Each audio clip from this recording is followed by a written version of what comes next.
Pat Buchanan is a political and populist legend. He served under 3 presidents, including he was in the Oval Office with Richard Nixon on the very evening of the Saturday Night Massacre. I spoke with Pat earlier about whether history may repeat itself over special counsel Bob Mueller and the state of the Trump presidency. Hey, Pat, how are you? Good to see you. Good to see you. Congratulations on the new show. Thank you. I had to invite the guy who kind of, back in 1992, going to reset the Republican Party, or at least tried to, back toward Reagan. And all those years later, you have this guy, Donald Trump. He didn't have the pitchfork, but ended up winning the presidency in November. And the same people who were trying to drive you out of the party are trying to drive Trump down now on the right.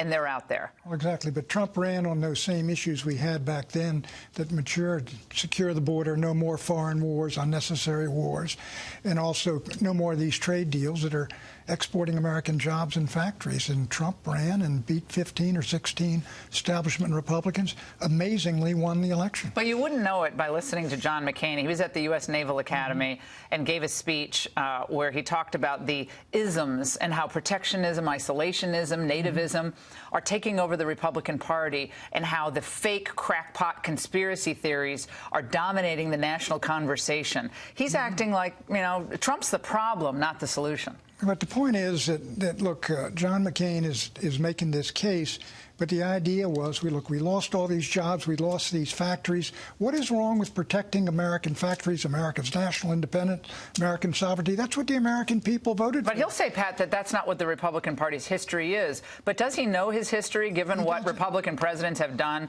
vis-a-vis tariffs throughout the history of the Republican Party? Exactly. Since Eisenhower and Nixon, we became a free trade party, but protectionism is the policy of Lincoln. The Mueller tariffs, they passed it 10 times during the Civil War.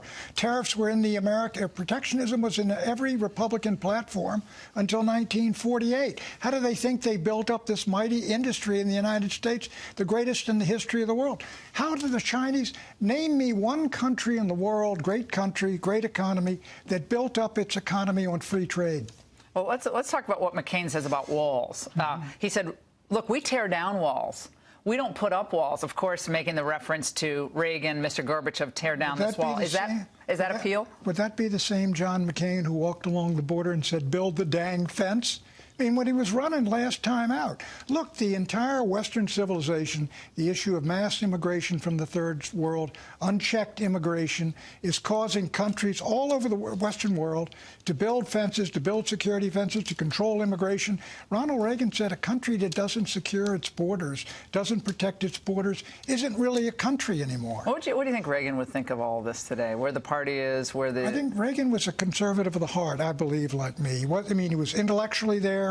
But he was, you know, at one point he did ask him that people talked about all the, you know, about trade deals, and he says, what happens to the workers? I mean, when he ran in trouble with Harley Davidson, I remember we said Harley's going under. And he said, why? He said, the Japanese are sending all these big bikes. They're dumping them in here to kill Harley Davidson. Okay, put a 50% tariff on Harley Davidson. Saved Harley. Saved Harley. And Reagan, and a couple months later, was up there sitting on one of the big Harley hogs. And we have all those men in their 60s and 70s with those skinny little ponytails riding all over the country. Now, that's a good thing. Yeah. Let's talk about this special counsel probe. Sure. When you have a low-level guy who is a volunteer, he was on one of these foreign policy boards. I've never heard of him before. George Papadopoulos. They wired him up, it turns out, and they sent him out to try to set up meetings with Trump campaign folks and so forth. He pled back in early October. He started cooperating back in July. Right. Well, could this be a real problem for the Trump agenda? Well, let me just say this. Look, even with Papadopoulos, there is no underlying crime. He didn't commit any crime. Even if he had knowledge, look, the Russians told me they got all these emails and they're going to dump them. That's not a crime. His crime was lying, quite frankly. And this is the real difficulty. I think there's no underlying crime in this whole alleged collusion conspiracy, and there's no collusion between Trump and Putin.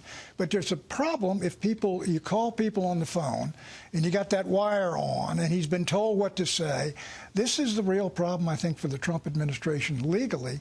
But the other one is this is going to be a massive distraction. I've gone through these things, Iran, Contra. I went through Watergate with Nixon. It goes on for years and years and years. They go on, and these. I mean, I am really against the whole special prosecutor idea. I think it's unconstitutional. I agree. These are mighty engines which are directed to destroy presidencies. Look, and if the Congress of the United States feels that Trump ought to be impeached, then impeach him. Yeah, you got the constitutional obligation. They say we don't want it. We don't want to decide where to go to war. We don't want to decide what's the coinage. Turn that over to the Fed. I mean, the Congress has abdicated enormously, and this is one of those signs of abdication. Pat, one of the narratives that we're seeing play out in the media, and this is mostly fomented by the left, but picked up every now and then by figures on the right, more of the establishment globalist figures, questioning Trump's fitness for office. He's seething, they claim, through leaks of someone to the press. He was seething over the Mueller indictments yesterday. He gets enraged when people leak. He gets frustrated. He's flying off the handle. They keep repeating that, and I think that's a big setup toward trying to remove him from office. I think they wanted to do this from the very beginning, seeking to undo this populist victory because it's working so far. Look at the economy. Look at what's happened with consumer confidence. And besides that, well, you mentioned the economy. Look, you got the growth at 3%, 2 quarters in a row. You got consumer confidence as well. You got money in the stock market. I'm sure you do. It seems to be doing fairly well. Thank God. I always lose in the stock market. But these are all positive. And this is one of the things I will say that concerns me about this investigation. If this gets gone and there's more indictments and people say, Trump is going to be a broken president, and that's what happened. Of course, the economy went bad on Nixon in 1973 after his 49-state landslide. And when they do that, then all the jackals come out and they say we can get him. But I just don't see it right now because, as I say, the Papadopoulos thing. I mean, I don't know what the guy did other than tell a lie about what he didn't do. And meanwhile, you have Fusion GPS. You have Anthony Podesta resigning from his Democrat consulting lobbying firm. I think John's going to follow pretty soon. Yeah, so the Podestas will be going on Dancing with the Stars. But that's really the case. The Russians gave material to this Christopher Steele, who's the British agent, who gave it to Fusion GPS, which got it spread all over this city in this dossier. You had Russians involved in it. You had the Democratic, and Podesta ran the campaign, and Wasserman Schultz, and they paid the money, the $12 whatever million this was taken out of it. And they said, well, we didn't ask what they did with the money. That's not credible. So I do believe that, this is something that Mueller himself ought to be investigated because it is an example of Russians interfering in the American election, frankly, to damage Trump. Greg Sargent today in the Washington Post was saying this is all Republican, wild theories about deep state, and they're trying to delegitimize the hardworking men and women of the FBI, and they're trying to work against the traditional professionalism of the FBI and Bob Mueller, who apparently no one can ever criticize. Bob Mueller is should be up on Mount Rushmore. And he's arguing that this is just a tactic being used by Republicans, again, to undermine an ongoing investigation. I've never seen a city, even including 1974 and Watergate, it was so hateful and hostile toward an incumbent. Is it worse than with Nixon? It is. Nixon at the very end, it was as bad. There was real enthusiasm for seeing Nixon go down, destroying the guy. There's a smell of blood. The scent of blood is in the nostrils. But why? What's behind that, Pat? What's really behind what the media, the left, and the globalists in the party are trying to do? Donald Trump came to Washington, D.C. and stole what the Republicans thought was going to be their turn, and he's taken away the leadership of the country, and they can't stand the guy. And I think, I've rarely ever seen this, but they are determined to break this man and to bring him down and to finish him off. Look, Donald Trump got 4% of the vote in Washington, D.C. You think this is not a hostile city? 4%. 4%. That much. Wow. That was probably just my vote. My relatives. Let's talk before we let you go about this idea that Trump is thinking of or toying with the idea or grappling with firing Mueller. Of course, that brings me back to your days in the Oval Office with Richard Nixon on the night of the Saturday Night Massacre. Right.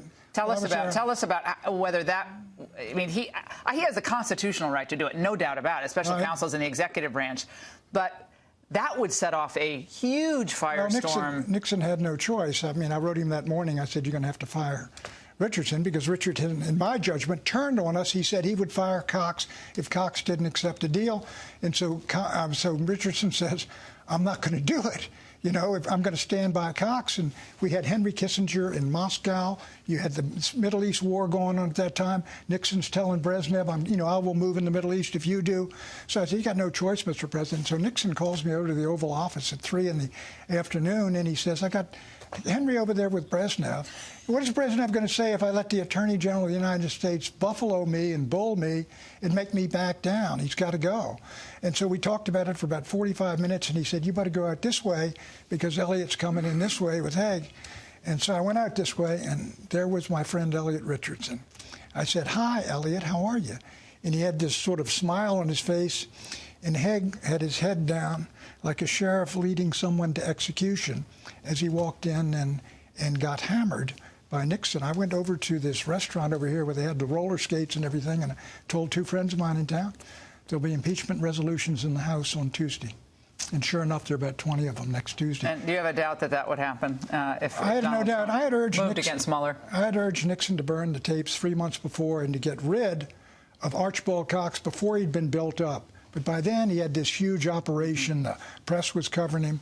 So it was just an enormous If you had to explosion. advise Trump today? Don't do it. I would say don't do it. Pat Buchanan, my friend. Great to see you. All right. Thanks for joining us. Congrats again, kid. All right. Appreciate it.